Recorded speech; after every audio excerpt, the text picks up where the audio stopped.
Buenas tardes. Mi nombre es Hernán Calvo, trabajo en el Ministerio de Justicia junto con la doctora Agustina Díaz Cordero en el programa de Derecho Privado y un poco como iniciativa del Ministro de Justicia, el doctor Garabano, siempre tendiendo a tratar de brindar un mejor servicio de justicia, ha creado esta iniciativa de crear un nuevo sistema procesal para los juicios civiles y comerciales. Para eso convocó a los procesalistas más importantes de nuestra comunidad. Entre algunos tenemos acá a los presentes, los expositores de este canal, como principio de eso lo que hicimos fue crear la elaboración de las bases sobre las cuales va a estar sentadas el nuevo sistema procesal, el nuevo código procesal. Le voy a dar la palabra a la coordinadora del programa de Derecho Privado, Agustina Díaz Cordero, para que nos cuente un poco cómo se fue desarrollando esta idea. Bueno, muchas gracias, Hernán. Buenas tardes. En primer lugar, quiero agradecer a la universidad que nos ha convocado. Estamos muy contentos de estar acá, a la comisión directiva o a la comisión que se encargó y se ocupó de que esto fuera un éxito, porque es muchísima la gente, me han comentado, que está en estas jornadas.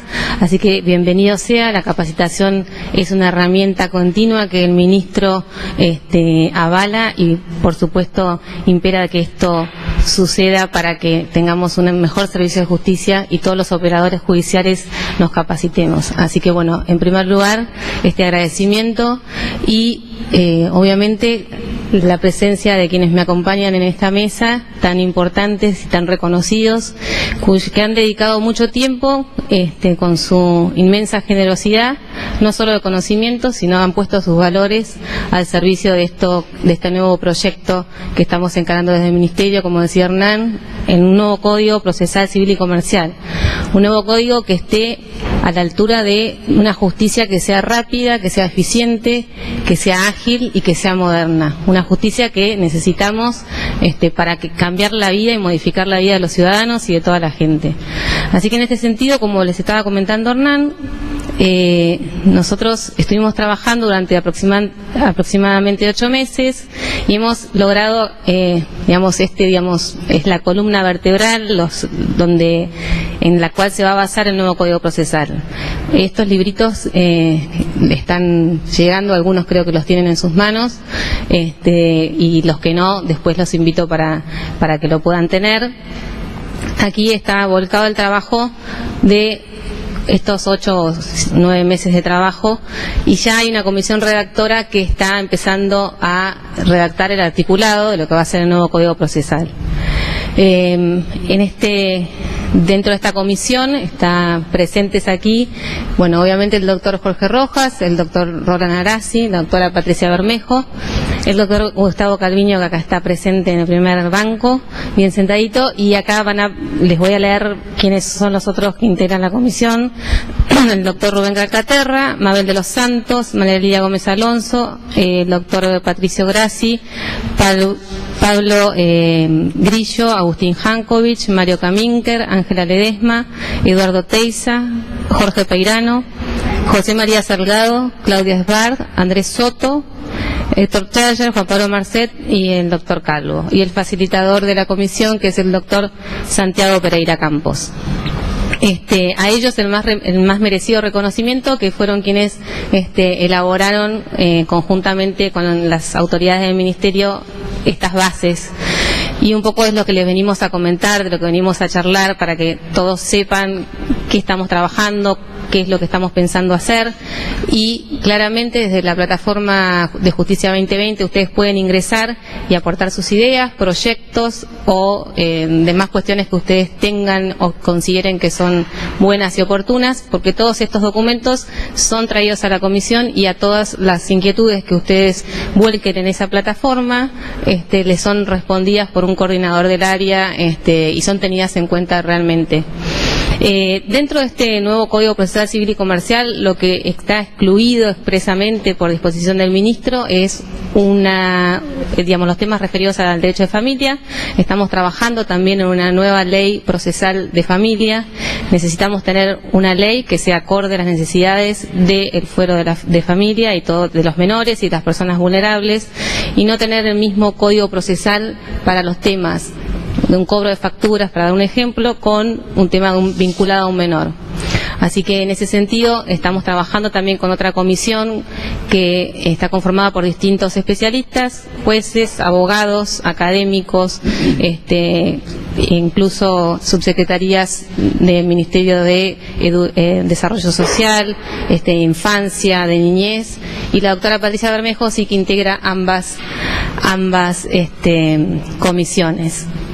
Otro tema que está excluido de este nuevo Código Procesal Civil y Comercial es la Ley de Arbitraje Comercial Internacional y la ley que también ahí estuvo trabajando mucho y muy exitosamente el doctor Rojas. Esto también está fuera del Código Procesal. Y otro tema particular que también estamos trabajando en otra comisión es la Ley de Procesos Colectivos. Como ustedes bien saben, tenemos una mora legislativa muy importante de más de 20 años y todavía no tenemos un proyecto de ley que haya obtenido un resultado parlamentario. Así que en este sentido el ministro también convocó a otra mesa de trabajo, a otra comisión, como convocó a esta de procesal, y ya dentro de poco tiempo tendremos el proyecto listo. Todos estos proyectos también están volcados en la página, en la plataforma de Justicia 2020, y ustedes los pueden ver allí, pueden hacer sus opiniones, pueden venir obviamente a todos los encuentros que vamos haciendo en ese sentido para divulgarlo y para también recibir las opiniones y versiones y todas las ideas que ustedes puedan aportar a este proyecto. Y un poco pensar por qué el proyecto de arbitraje comercial internacional, que lo trabajamos de la misma manera que trabajamos estas bases procesales, por qué tuvo éxito. No solo por la gente que realmente lo trabajó y con su generoso tiempo ha venido a distintas reuniones que llevamos a cabo en el Ministerio de Justicia, sino que ha sido participativo realmente, como es este espacio que el ministro brega y pregona, ¿sí? No es una idea de él, sino que se lleva a la práctica y es efectiva. O sea, este proyecto ha sido trabajado con la gente a través de la plataforma, a través de reuniones presenciales, ya sea en el Ministerio de Justicia o en otros lugares, y por eso creo que el proyecto es la primera vez que este proyecto de ley comercial internacional ha tenido media sanción en el Senado. Porque fue trabajado de esta manera. Nunca en la Argentina habíamos tenido un proyecto de ley hasta ese momento, y hoy ya tenemos con mucho esfuerzo y esfuerzo especial del doctor Rojas, que no solo ha estado participando en la redacción de la ley, sino nos ha acompañado a presentar con el doctor Otamendi el proyecto al Senado, la Comisión de Relaciones Exteriores y Culto, y nos ha acompañado a otras reuniones con distintos representantes y referentes de partidos políticos, senadores y asesores, y eso ha logrado que cuando entró directamente al Senado el proyecto haya logrado sancionarse. Así que siempre lo pongo de resalto porque considero que este empuje que hicimos todos, pero especialmente algunos, como el doctor Rojas, hace que esto sea exitoso. Y de esta misma manera, analógicamente a lo que estaba comentando, es este nuevo código procesal, esta manera de debatirlo ahora, de poder charlarlo, de poder conversar, de poder ver cuáles son las ideas superadoras que ustedes pueden tener, es la manera de enriquecernos, de ver los distintos puntos de vista de cada uno y poder lograr tener una ley que sea lo mejor posible para los ciudadanos. No quiero extenderme demasiado porque acá están grandes procesalistas sentados al lado mío. Yo solo quiero comentarles cómo trabajamos este proyecto a través de varias reuniones, donde no todas, como ustedes sabrán, van a ser, o fueron, mejor dicho, muy tranquilas. cada uno tiene sus ideas y bueno, hay que aprender a escucharnos, ¿no? Y ver cuáles son las mejores para tener una ley más eficiente.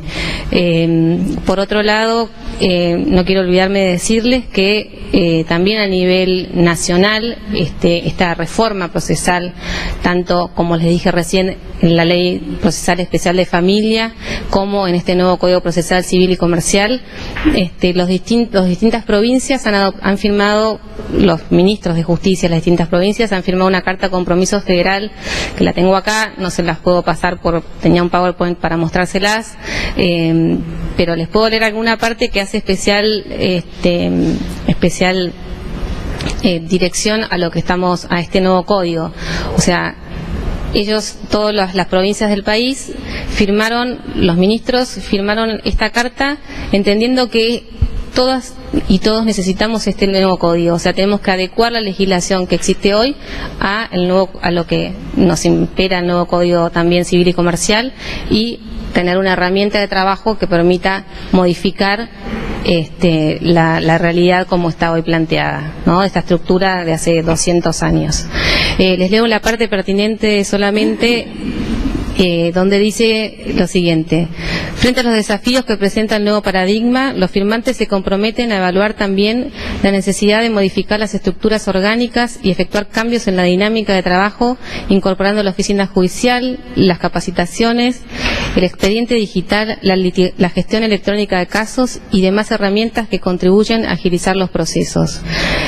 Los firmantes se comprometen a evaluar la necesidad de adecuar su marco legal a los siguientes principios: oralidad efectiva y concentración de audiencias, oficiosidad en la dirección del proceso por parte del juez para acotar tiempos procesales y lograr una administración eficaz de la etapa probatoria e incorporar la legislación el proceso monitorio. En fin, como para redondearles y pasarle la palabra acá a la doctora Bermejo, este es un desafío importante a nivel procesal. Hace 2 semanas, si mal no recuerdo, la semana pasada estuvimos en Termas de Río Hondo con el actual presidente de la Asociación de Derecho Procesal, y este cambio realmente se ve porque había más de 1000 personas de distintas provincias que estamos trabajando en la misma temática, como ustedes hoy están acá con su tiempo, tratando de escuchar qué es lo que estamos trabajando, todo lo que se viene, los cambios a los cuales debemos adecuarnos, salir de nuestra zona de confort, ¿no?, que tanto nos atrae, y bueno, ver qué es lo que se viene, ¿no? Así que bueno, les quiero agradecer el tiempo, la presencia y especialmente la dedicación por tratar de entre todos lograr una legislación mejor para el bien común de todos. Muchas gracias.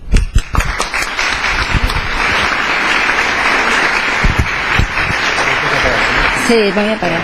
Bueno, buenas tardes. Teniendo en cuenta que el derecho de igualdad está aplicado a este espacio, ¿no? Estamos todos en el mismo, a la misma altura y no nos podemos ver. Entonces voy a hablar parada, si les parece. Primero, agradecer a las autoridades de la comisión organizadora de estas jornadas nacionales. Siempre es un gusto, cuando uno se forma desde el derecho procesal, compartir otros espacios con personas con conocimientos profundos y con ganas de compartir ideas de otras disciplinas, otras ramas del derecho, porque al fin y al cabo todos tendemos a lo mismo. Y por supuesto agradecerles también a las autoridades de la facultad. Vi ingresar al doctor Vicente Atela, así que a través de él agradezco la posibilidad de estar con ustedes hoy, que en realidad la expositora debió de haber sido la doctora María Lilia Gómez Alonso, que por un inconveniente no nos puede acompañar. Ella hubiera sido la persona más indicada para compartir con ustedes estas palabras, y bueno, ella me lo encomendó a mí esta responsabilidad, y espero poder lograrlo con la mejor claridad para poder compartir estas ideas.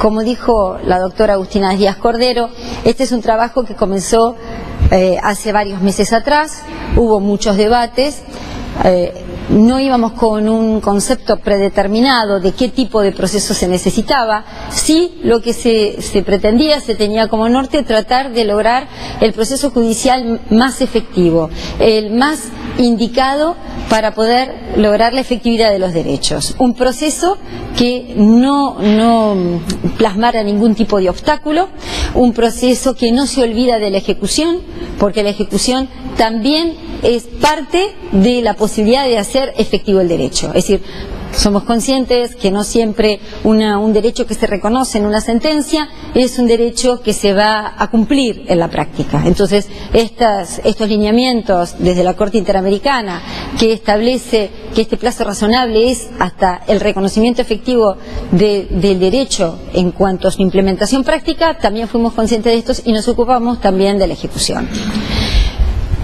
Si tuviera que tratar de sintetizar en pocos minutos cuáles estos lineamientos que se han vertido, luego se tienen que plasmar en un articulado concreto que también va a ser debatido con posterioridad, es un proceso marco que implemente las grandes tendencias en derecho procesal que uno lo ve en la práctica, de cómo va a funcionar este debate, esta esgrima de derechos en el proceso de pretensiones y de defensas.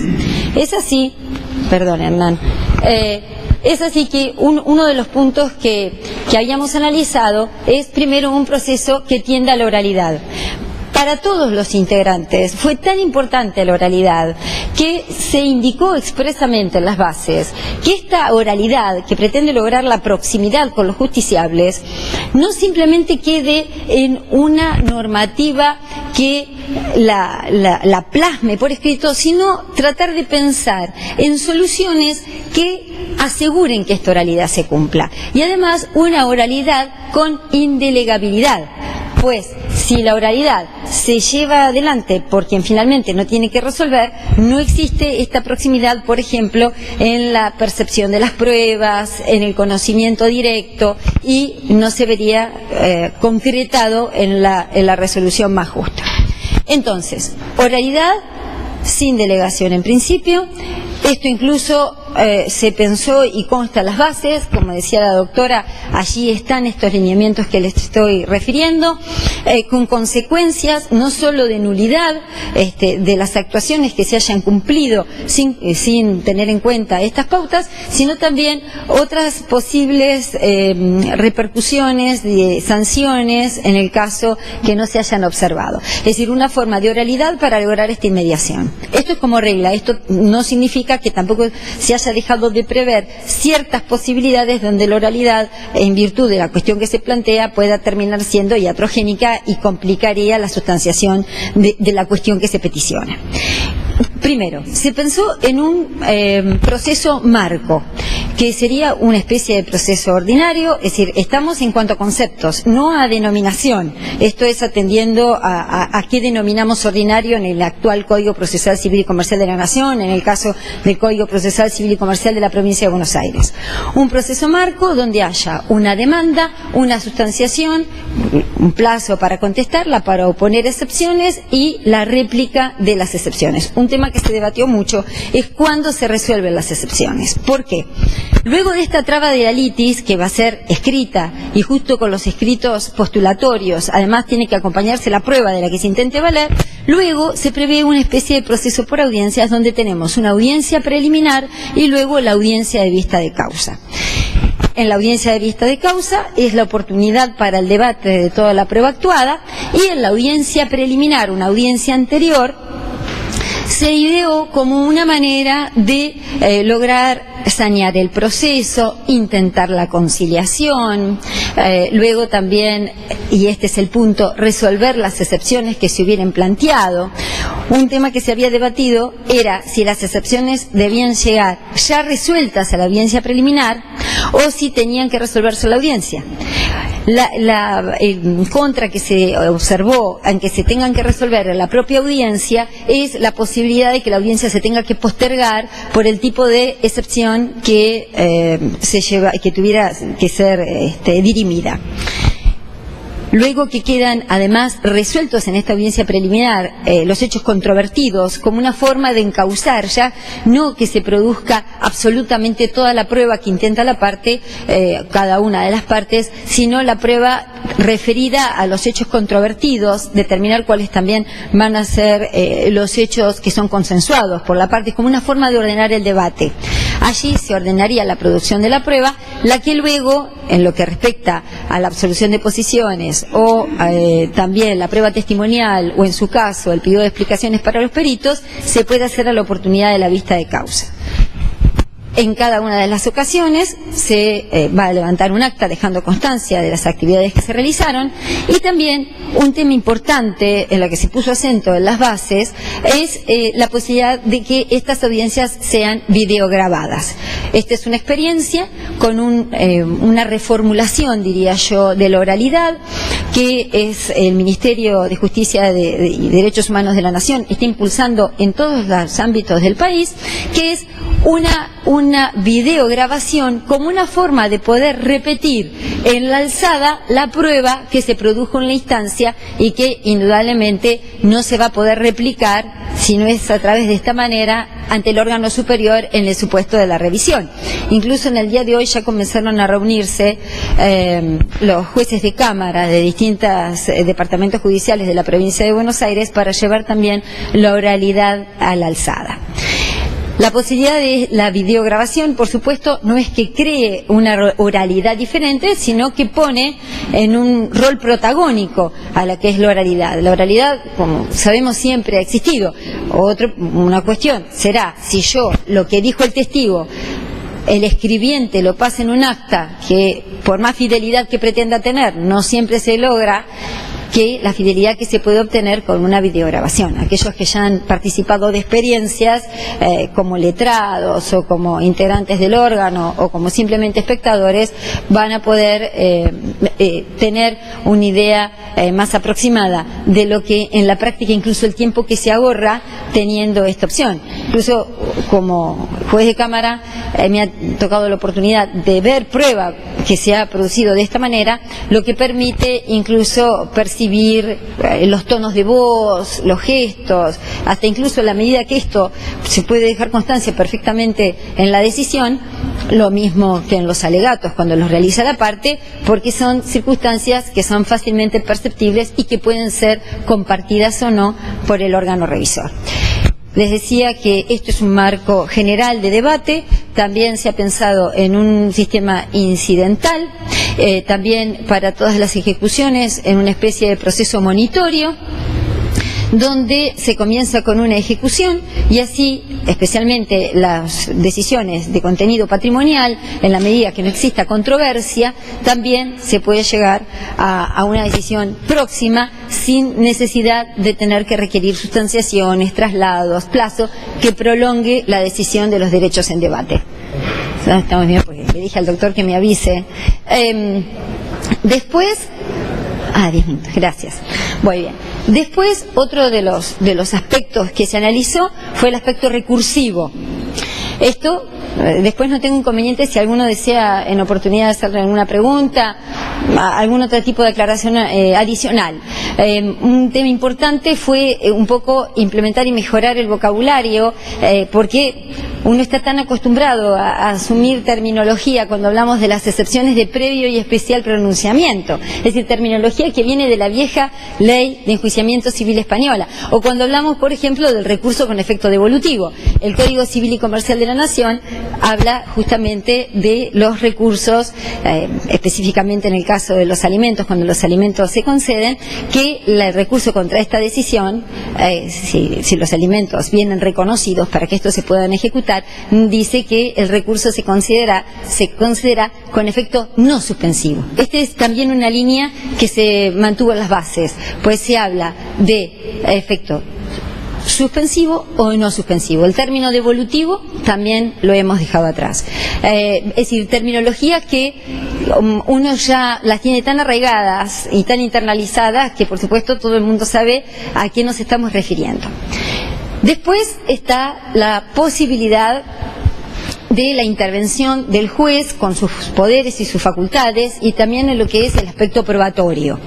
Ya no es un juez espectador, si bien es cierto que los litigios tradicionales, como es el Código Procesal, este proyecto de bases de Código Procesal Civil y Comercial de la Nación, siempre sin alterar la paridad de las partes en el debate, en la contienda, pero sí un juez que tenga conocimiento del expediente y que de esta manera pueda guiar al proceso a una solución más rápida. Por eso también se pensó en dar una impronta a lo que es la función judicial, siempre destinada a simplificar el proceso. Este es otro concepto.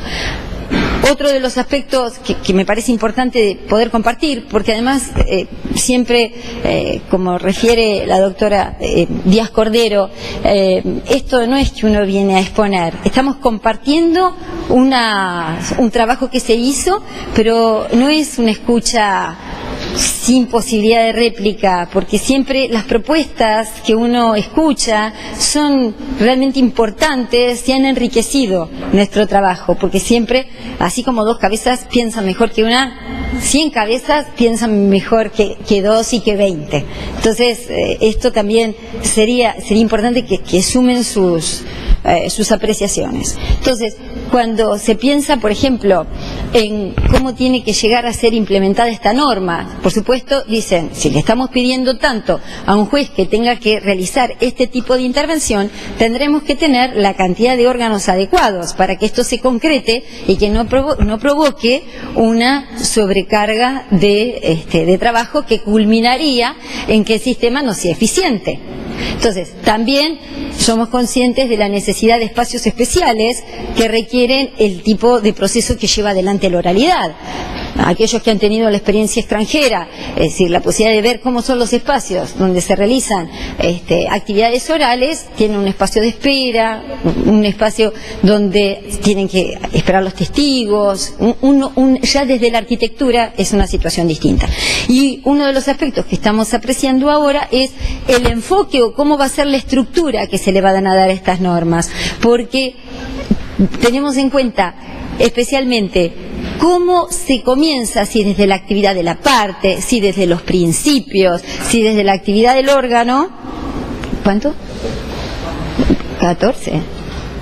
¿Qué? Ah, bien, pasaron. 5. Bien. Miren, estoy pensando ahora lo que va a ser la oralidad cuando la practiquemos, ¿no? Bien, te recuerdo, hay en un órgano, en un tribunal de distrito donde hay oralidad, que esto estaría bueno para implementar para los oradores. Tienen 3 luces. Entonces, cuando comienzan la exposición, ellos lo usan, por supuesto, en la parte de los alegatos. Quizás algún día lo tengamos que usar nosotros también. Una luz blanca cuando comienza el tiempo, una luz amarilla cuando le faltan 10 y una roja cuando quedan 5. Entonces, acá mi luz roja es el doctor Hernán Calvo. Así es. Entonces, esto de si empezamos por los principios, empezamos a regular desde las actividades del juez, desde las facultades de las partes, porque esto lo apreciamos como si fuera desde una perspectiva ideológica. Si empezamos por los principios, es un concepto. Si empezamos desde las facultades del juez, es otro. ¿Dónde ponemos el acento? En el derecho de las partes, en tratar de que la justicia llegue, en tratar de pensar, porque es una oportunidad histórica pocas veces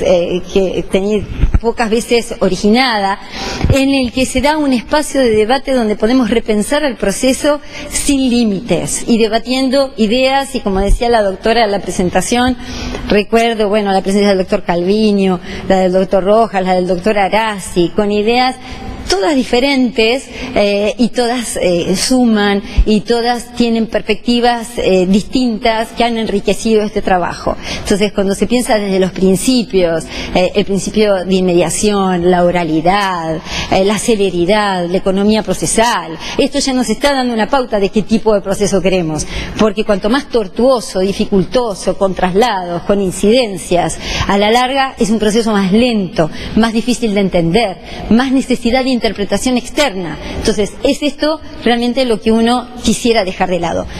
Veremos si se logra. ojalá que sí, pero hay algo que decía hace muchísimos años atrás Carneluti: cuando se lleva adelante una reforma, si la reforma no es fructífera, no es útil, las costas las paga la justicia. Bueno, muchísimas gracias, quedo a disposición de ustedes.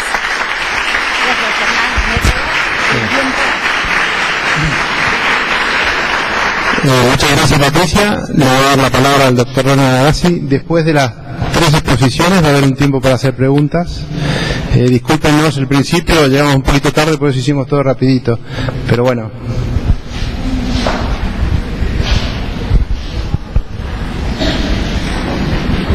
Roland. Gracias. Bueno, buenas tardes. Bueno, yo también me adhiero a los agradecimientos a los anfitriones y especialmente al Ministerio de Justicia y Derechos Humanos, representada por la doctora Agustina Díaz Cordero, que me ha convocado para integrar la Comisión de Reformas y que me ha permitido integrar este panel. Esta gran necesidad de las reformas de los códigos procesales que se están dando, como bien dijo la doctora Díaz Cordero, en casi todas las provincias argentinas. Nosotros hemos venido de Mendoza, que ahora ha sancionado un nuevo código procesal, lo mismo que en el Chaco, en Tierra del Fuego se está trabajando y en las demás provincias argentinas. ¿Por qué esta reforma que se han dado casi simultáneamente en todo el país? Esto, el impulso lo trajo el nuevo Código Civil y Comercial de la Nación. Como ustedes saben, el Código Civil y Comercial de la Nación tiene cantidad de normas procesales. Quizá algunos pueden pensar que son demasiado para un código llamado de foro, y se le ha pedido en algunas oportunidades a las provincias que se han reservado el derecho de dictar los códigos procesales y además de organizar su poder judicial. Algunas de las normas, no puedo negarlo, las ha criticado porque se han publicado, la crítica y quizá alguno la conoce. Pero será de más gusto venir a un congreso de derecho civil a hablar de las normas que se han criticado. Por eso voy a hablar de algo que me parece positivo, es de la influencia que tiene esta norma en los códigos procesales. Me refiero a la acción preventiva. La acción preventiva necesita de una regulación procesal para terminar con la confusión que se ha originado a partir de la sanción de esta ley en el Código Procesal. La acción preventiva, como ustedes saben, está en el artículo 1711 del Código Procesal Civil y Comercial de la Nación. Esto desde el punto de vista legislativo es una gran novedad, aunque no desde el punto de vista doctrinario, y también estaba en el proyecto del 98, también se había incursionado en esta acción preventiva. Pero ahora es ley. En contra de lo que pasaba durante la vigencia del Código Civil de la Nación.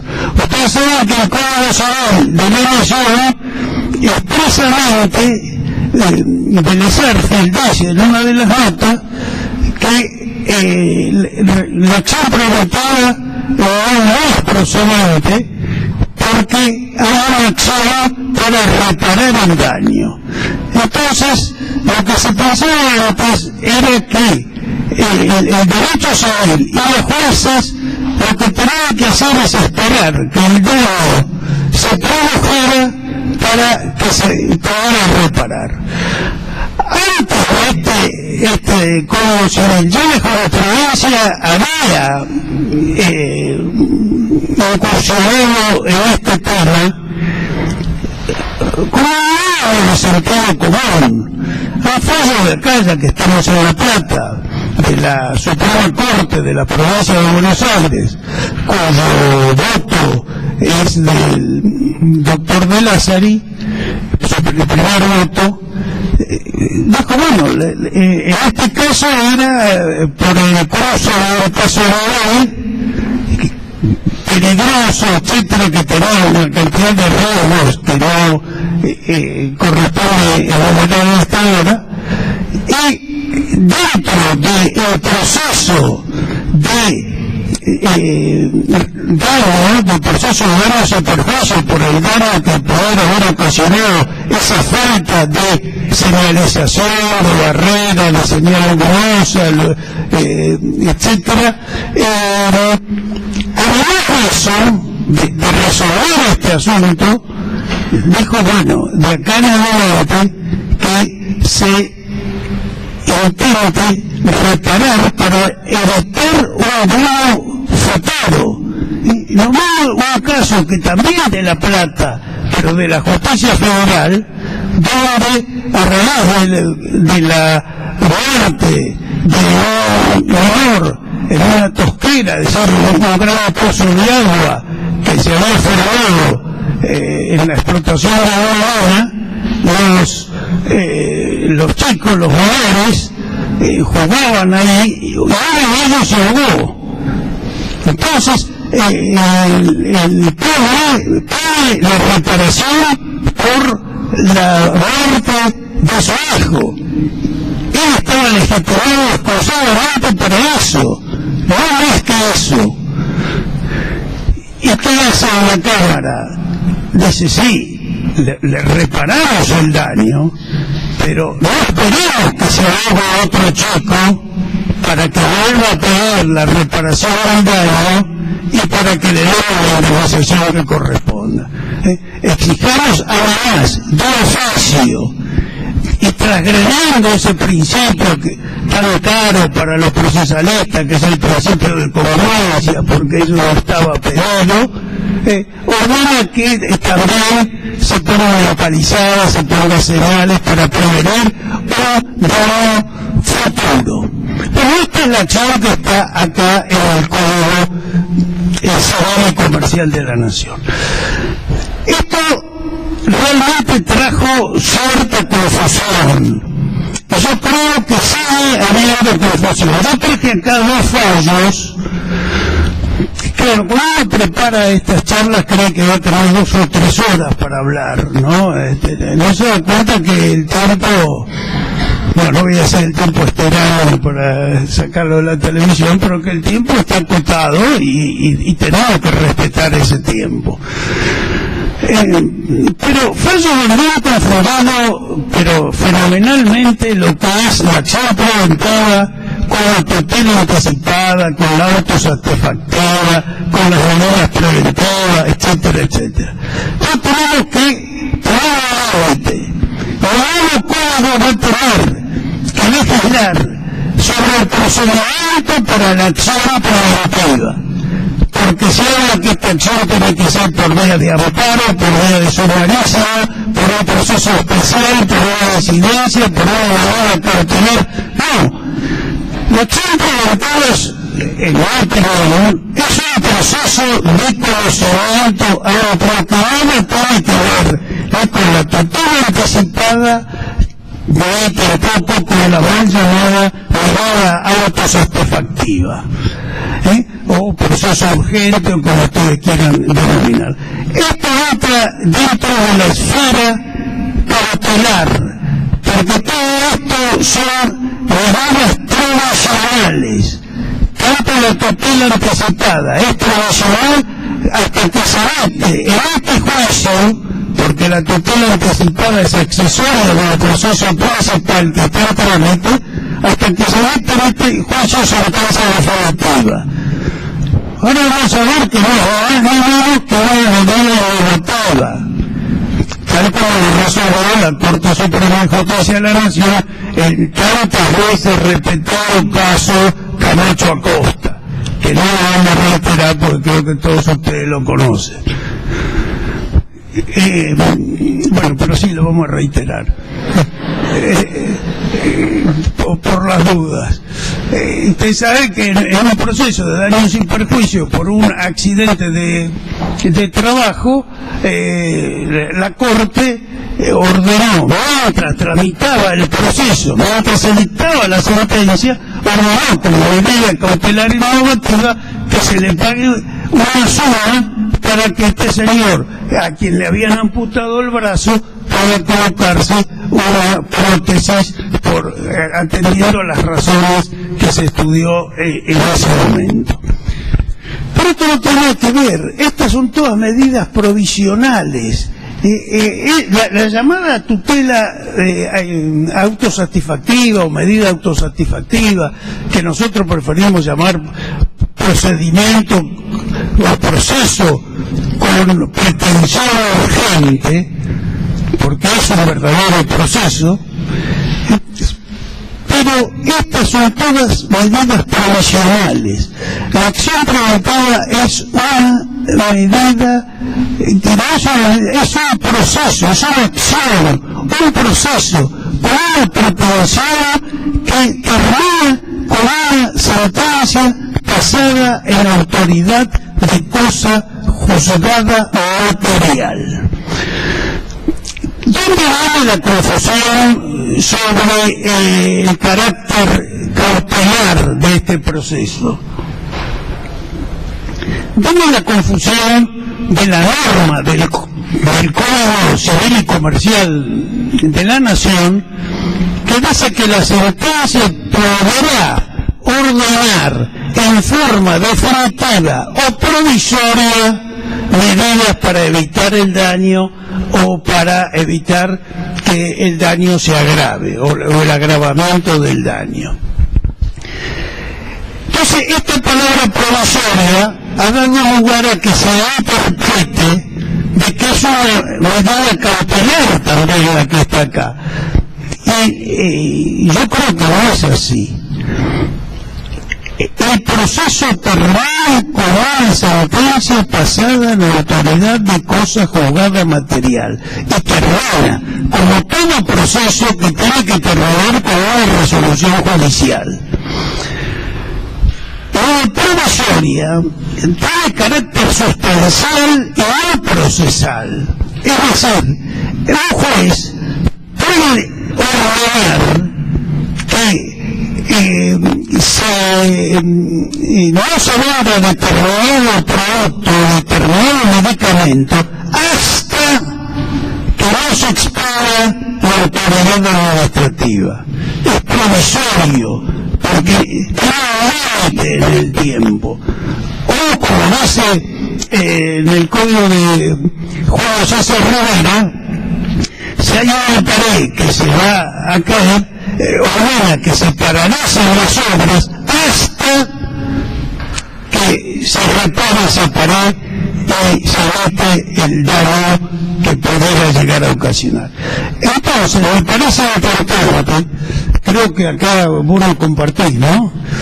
No, pero ustedes no hagan caso. No, pero es así, es una acción preventiva, porque si no, no tendría mayor importancia, porque ya tenemos todo un sistema cautelar, tenemos un sistema cautelar que de forma provisoria puede también prevenir el daño. Y en esta acción preventiva, se puede tener una medida cautelar, una medida innovativa o cualquier otra medida, hasta tanto se dicte la sentencia definitiva. Entonces, creo este texto vamos a regularlo. Fíjense, si acá somos dos personas que están, bueno, está del grupo, pero acá lo que estamos uno al lado del otro somos dos, y ya tenemos dos opiniones distintas, sería bueno que esto se regule y deje claro que las normas procesales aclaran todos estos artículos del Código Civil y Comercial de la Nación. Entonces, yo creo que esta acción preventiva debe diferenciarse de la total anticipada, que es una sentencia provisoria, sí, una medida provisoria, hasta tanto se dicta la sentencia definitiva.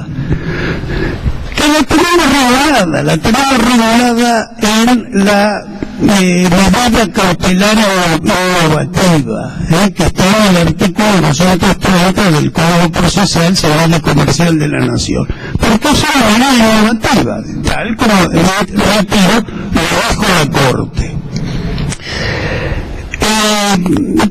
La confusión viene porque algunos piensan que la medida innovativa es llevar las cosas a un estado anterior que existía en el momento en que se dicta la medida o en un tiempo anterior. Pero también la medida cautelar innovativa puede crear un nuevo estado, una nueva situación, como la que dijo la Corte, de tal cosa, que eso no estaba ni antes de la demanda ni durante el proceso. Entonces, yo creo que no vamos tanto, porque yo, mire, a veces me llama la atención cómo se escribe tanto, se han escrito libros enteros sobre la tutela anticipada. Esto es una medida cautelar innovativa. ¿En eso está de acuerdo? Yo le dije, algo voy a decir para que en eso está bien, todo está bien. Lo otro te voy a convencer ahora en el viaje de vuelta. Después tenemos lo que se llama autosatisfactiva. Yo creo que la autosatisfactiva, la denominación tiene un doble o triple error, ¿no? Bueno, acá Jorge Rojas dice que no le preocupa lo de la autosatisfactiva, lo de la medida. Bueno, no importa el nombre, no importa, pero realmente decir autosatisfactiva, porque la medida no se satisface a sí misma, ¿no? Además, gramaticalmente está mal también, porque satisfactiva no existe, tendría que ser autosatisfactoria. Pero bueno, eso son cosas, ya se me está acabando el tiempo, ¿no? ¿Cuánto? 3 minutos. 3. En 3 minutos puedo decir buenas tardes. ¿Me da un poquito más? Gracias. Bueno, el tema es extenso. Bueno, entonces, ahora, ¿qué es la autosatisfactiva? La autosatisfactiva es un proceso con una pretensión urgente, es un proceso rápido, pero también la medida que se toma sin ver a la parte contraria, porque la urgencia es tal que no se puede dar suficientemente a la parte contraria, sin darle o darla en forma insuficiente, porque cuando uno se da a la parte contraria, es la oportunidad de que ejercite el derecho de defensa. Entonces, ¿qué es esta medida autosatisfactiva? Es una medida provisional que tiene la diferencia con la tutela anticipada, que satisface plenamente la pretensión del peticionario, porque es un proceso autónomo, pero no termina el proceso con la obtención de la medida, sino termina el proceso cuando se le notifica la medida al afectado por ella, y el afectado por la medida puede ejercer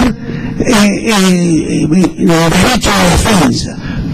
Ahora, cuando la medida sea de carácter irreversible, porque irreversible, como digo reiteradamente, no es irreversible. Aunque la medida no se pueda revertir, como puede ser en el caso del brazo, o en el caso que se hace una transfusión de sangre, o en el caso que se hace una operación quirúrgica, de todos modos, el proceso tiene que terminar con una resolución judicial que le ponga fin.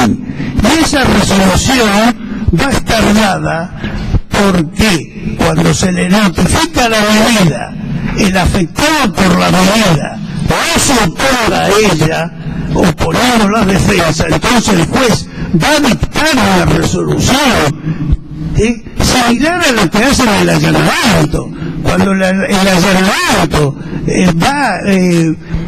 se le añade el cumplimiento efectivo de la prestación, y no necesita una resolución judicial que le ponga fin al proceso, porque el proceso no puede quedar pendiente. Ahora, si la persona se opone a esta medida tomada sin que él hubiese tenido derecho de defensa, si se opone, así se impone similar a como sucede en el proceso voluntario, deberá dar los argumentos de oposición, se le dará traslado al actor y el juez resolverá. Si el juez resuelve dejar sin efecto esa medida, y la medida es irreversible, más que dejar sin efecto, lo que va a decir el juez es que la medida fue tomada sin derecho o con exceso del derecho. Y en ese caso habrá daños y perjuicios que deberá pagar el beneficiario de la medida. Si la medida puede retrotraerse, se dejará sin efecto. Si no puede, se le abonará los daños y perjuicios. Bueno, el tema es extensísimo, los 20 minutos creo que se han agotado. ¿Sí? Bueno, así de a 3 minutos vamos a llegar a... Bueno, se lo sacamos a Jorge Rojas. Vos tenés 3 minutos menos. Bueno.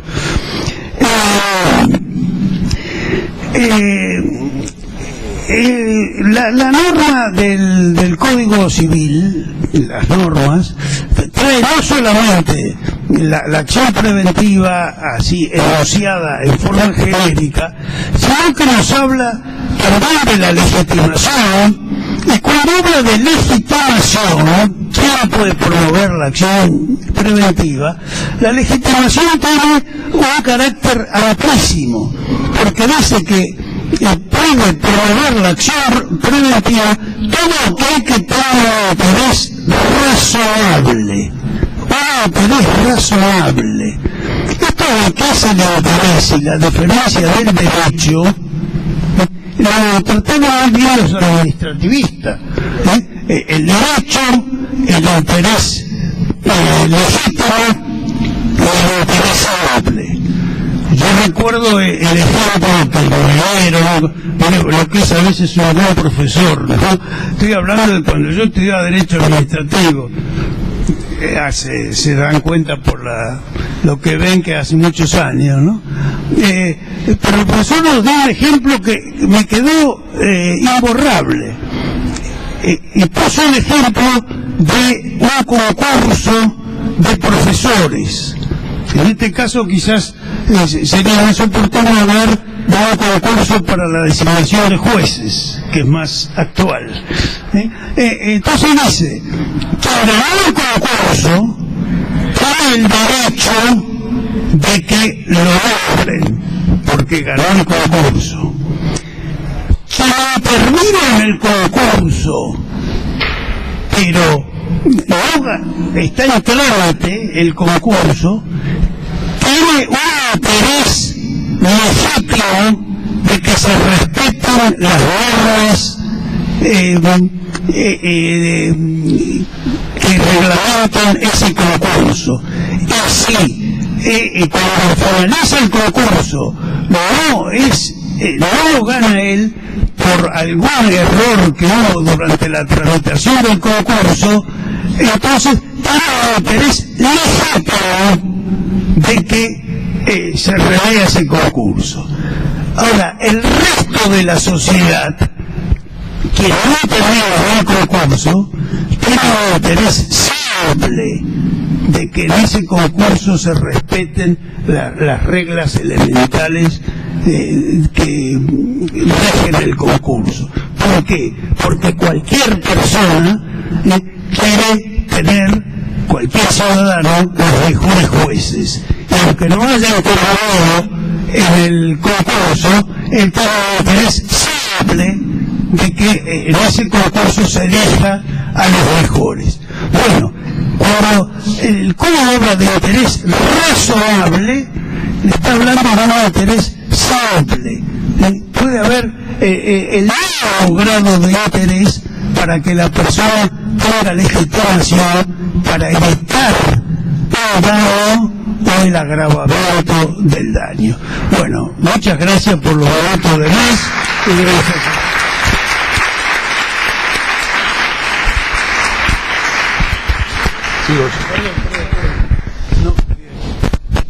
Muchas gracias, doctor Arasi. Le doy la palabra al doctor Jorge Rojas, flamante presidente de la Asociación de Derecho Procesal Argentino. Gracias. Gracias, buenas tardes. Muy agradecido por la invitación al Ministerio de Justicia. ¿Me prestás el cosito este? ¿Qué cosa? ¿Me prestás la lucecita? Me dijiste que no. Recién me dijo que no. Está muy linda. No, te la vendo. Agradezco la invitación que me ha hecho el Ministerio de Justicia para participar de este evento, a las autoridades de la facultad por recibirnos y el agradecimiento a todos ustedes por estar presentes acá, porque muestran una inquietud que me parece que es la clave de bóveda para poder entender en dónde estamos parados hoy en día. Por eso creo que lo más importante de todo esto es que ustedes estén acá tratando de prestar atención a qué cosa es la que está pasando en el mundo del derecho procesal.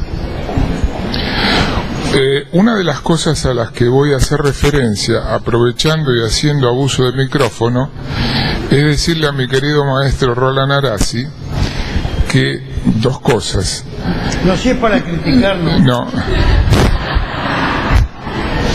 Yo lo que creo con respecto a la medida autosatisfactiva es que no me preocupa el apellido autosatisfactiva, sino me preocupa el nombre medida. Porque si se trata de una medida, no se trata de un proceso. Y si a través de esa medida se impone una condena, me hace mucho ruido un principio constitucional que está consagrado en el artículo 18, que dice que el derecho de defensa en juicio es inviolable. Este es un aspecto.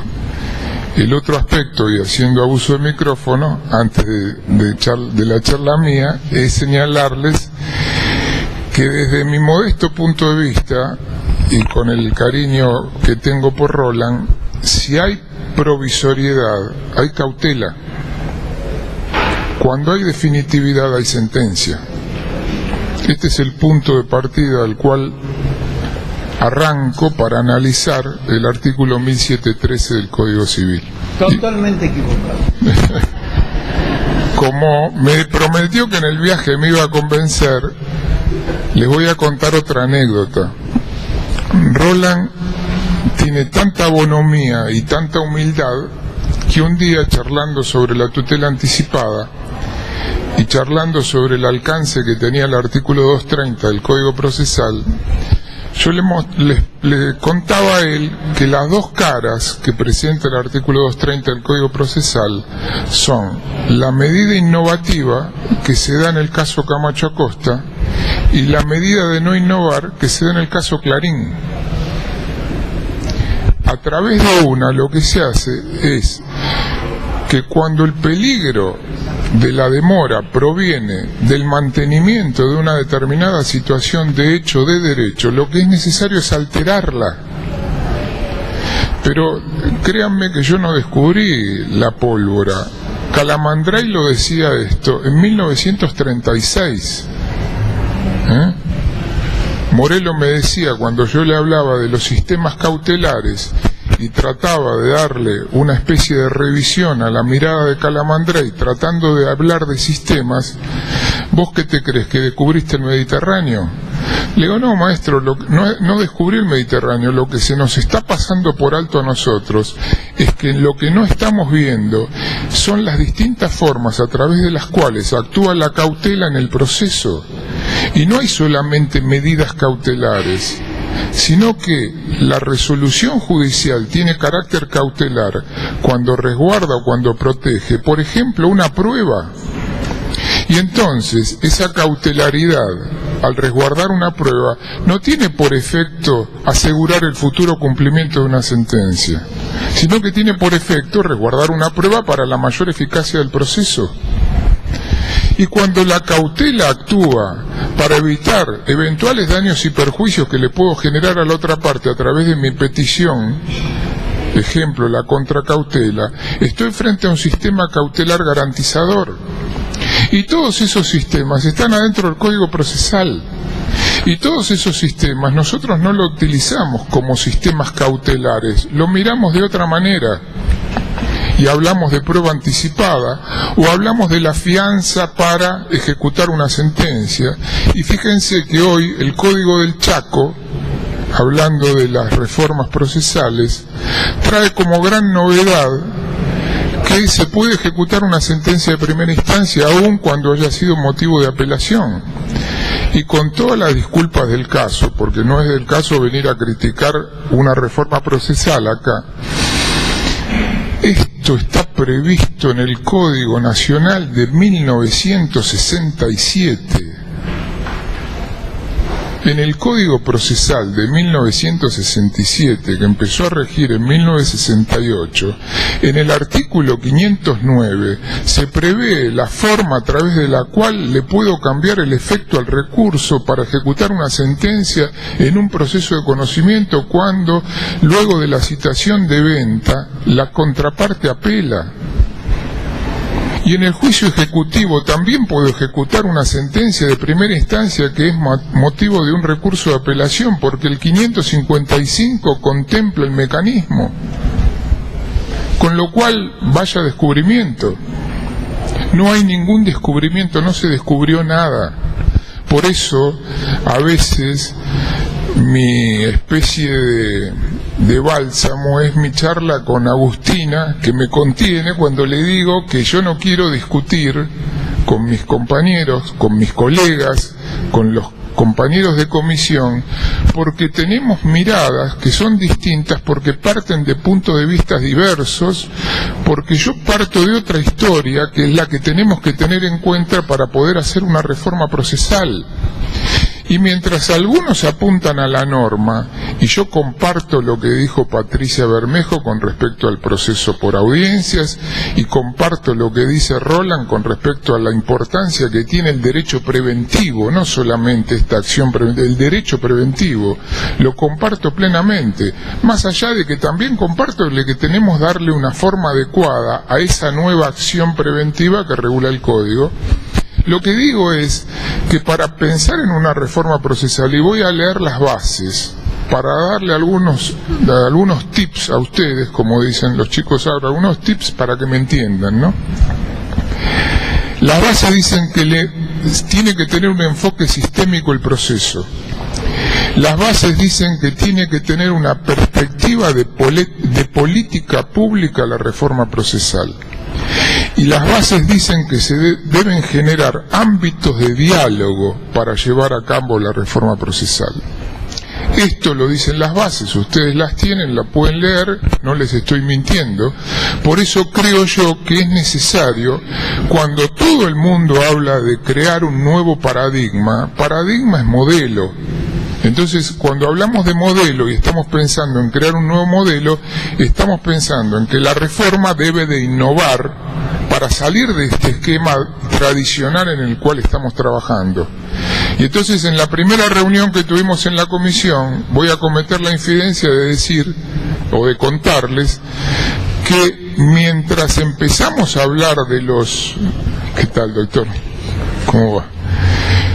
Mientras empezamos a hablar de los procesos, a mí se me ocurrió decir, me parece que antes de empezar a hablar de los procesos tendremos que empezar a hablar de qué cosa queremos reformar, de qué clase de código queremos tener, de qué manera vamos a tratar de regular esta nueva situación que se nos plantea a partir de qué, a partir de una nueva realidad que dejó de lado al viejo Estado liberal, al viejo iuspositivismo legalista clásico. Hoy estamos en un Estado de derecho constitucional. No solamente tenemos que estar a la letra de la ley, sino que las bases dicen que tenemos que tener en cuenta la reforma del 94 y tenemos que tener en cuenta la letra de los tratados internacionales. Y les voy a decir lo que dice la Corte Suprema de Justicia de la Nación. Los derechos y garantías contemplados en la primera parte de la Constitución Nacional no constituyen la regulación exclusiva del sistema de derechos fundamentales vigentes en la República. Su regulación se integra además con los principios y disposiciones del Pacto de San José de Costa Rica, que al ser aprobado por la Ley 23.054 tiene el carácter de ley suprema de la Nación, de acuerdo con lo dispuesto por el artículo 31 de la Constitución Nacional. Fallos 315-1943. Este fallo de la Corte, para que ustedes se ubiquen en el tiempo, es un fallo de la Corte anterior a la reforma del 94. Nuestro país, luego de la época oprobiosa, con el advenimiento de la democracia, desde el año 1983, entró en una nueva variante que empezó a diseñar un nuevo paradigma que hoy nos empuja a reconocerlo en el ámbito procesal, el nuevo Código Civil y Comercial de la Nación. Y fíjense que la última reforma procesal, la más importante de todas, la más grande de todas, viene puesta dentro del Código Civil, por la enorme cantidad de normas procesales que contiene el Código Civil, con una especie de desventaja, por llamarlo de alguna manera. En los 100 juristas que trabajaron, no había ningún procesalista. Y entonces se arma una especie de melange, por llamarlo de alguna manera, que se da en el ámbito del derecho de familia, se da en el ámbito del derecho patrimonial, se da en el ámbito de la capacidad, se da en el ámbito del arbitraje, se da en muchos ámbitos. Y entonces, ¿ahora qué tenemos que hacer? Ahora lo que tenemos que hacer es tratar de regular dentro del Código Procesal una nueva realidad que impone una mirada hacia el Código Civil y Comercial de la Nación. ¿Por qué? Porque el Código Civil y Comercial de la Nación ha elevado al rango de principios aquellos que no son principios. Por ejemplo, la oralidad, por ejemplo, la inmediación, son las dos caras de una misma moneda. Esto estaba previsto en la exposición de motivos del Código de 1968. El Código Procesal Nacional tendía a eso. ¿Y qué nos pasa? Miren, les voy a dar un ejemplo. En el año 1953, hace nada más que 65 años, se dictó la ley 14.237. Esa ley que establecía, regulaba la audiencia preliminar. ¿Qué sucedió con la audiencia preliminar? A los pocos años se derogó, a los 2 años se derogó. No estoy hablando si el gobierno era civil o el gobierno era militar. Se derogó. Y los fundamentos para la derogación fueron que los operadores jurídicos no estaban acostumbrados a su manejo. Por lo tanto, se derogó. En el año 1967, la ley 17454, el Código Procesal Nacional, no la incorporó a la audiencia preliminar. Pero en el año 1981, la ley 22.434, en el artículo 125, concibió a la audiencia preliminar, pero con una particularidad: la redacción que tenía la norma era potestativa. Entonces el juez podrá. Resultado: fracaso. En el año 1995, la ley 24.573 se llamó Ley de Mediación y Conciliación Obligatoria. Nuevamente vino a regularse, a reformar aquello que estaba previsto por la 22.434, pero se estableció ahora el artículo 360 dentro del Código Procesal. Resultado: fracaso. Pese a que la norma decía que el juez deberá tomar la audiencia, redacción imperativa. En el año 2001 se volvió a modificar el artículo 360 a través de la ley 25.488. La redacción también era imperativa y se señalaba que la actuación del juez era indelegable. Resultado: pocas audiencias preliminares se tomaban como correspondía. Por lo tanto, se hizo una nueva ley, la 26.589, en el año 2010, en donde se le dieron más facultades al juez para tomar la audiencia preliminar, tratando de derivar a medios alternativos de resolución del conflicto el conflicto. Y entonces, ¿qué sucedió? Sucedió lo mismo. Sucedió exactamente lo mismo. ¿Saben por qué? Porque caminamos siempre por el mismo camino, esperando que mágicamente aparezca una solución distinta de la que ya conocemos. ¿Por qué? Porque estamos trabajando el problema desde la letra de la norma, desde la letra del código, desde la letra de la ley, y no lo estamos trabajando desde el conflicto. Y atrás de cada expediente que hay en tribunales hay gente que sufre el conflicto, hay gente que padece, hay gente que tiene angustia, hay gente que le duele el conflicto porque lo tiene en un anaquel de ahí de los tribunales. ¿Y esto cómo se resuelve? De la única manera que podemos resolverlo es teniendo en cuenta el conflicto. ¿Para qué? Para que a partir del conflicto podamos diseñar un sistema que contemple con la urgencia o con la lentitud que cada conflicto merezca la atención que resulte adecuada para ese conflicto. Y entonces fíjense, les traigo como ejemplo el sistema que utilizaron los ingleses. Lord Wolf, un lord inglés, le encomendaron revisar la legislación procesal y concluyó en las finales de la década del 90 con un sistema a través del cual se cambió el sistema adversarial, en donde el conflicto era manejado por las partes, por un sistema a través del cual el juez se puso a la cabeza del conflicto. Y entonces el conflicto era manejado por el juez. Y entonces el juez le señalaba a las partes las distintas formas a través de las cuales debía actuar en el conflicto para poder resolver el conflicto. Y entonces se diseñaron 3 tipos de procesos distintos. Pequeños procesos para cuestiones menores a 5.000 libras, imaginen ustedes una especie de justicia de menor cuantía, procesos intermedios de 5.000 a 15.000 libras, y esto lo estoy midiendo en dinero, pero esto no significa que lo debamos medir únicamente en dinero, y procesos de alta complejidad.